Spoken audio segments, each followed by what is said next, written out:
భక్తితో ఇస్తే చాలయా, అది ఆక పండ నీరా నాకు అక్కర్లేదు, తినేస్తానన్నాడు. అందుకే ఆ భక్తితో ఉపచార సమర్పణం చేశారనుకోండి, చేసినప్పుడు ప్రతి ఉపచారం దగ్గర కూడా మనసుని ఏకీకృతం చెయ్యాలి. చేతిని తేవడం కష్టం, ఉపచారానికి ద్రవ్యాన్ని అక్కడ పెట్టడం చాలా తేలిక, కానీ చేతిని ఉపయోగించడం తేలిక, మనసుని తేవడం చాలా కష్టం. ఎందుకో తెలుసా?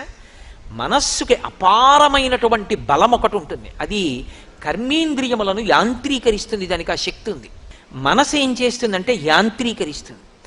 లక్ష్మీ అష్టోత్తరం చదువు అన్నారనుకోండి, పుష్పహి పూజయామి అంటారు అని మొదలుపెట్టారనుకోండి, మొదలు పెట్టగానే ప్రకృత్యై నమః వికృత్యై నమః అన్నారనుకోండి, అంతే.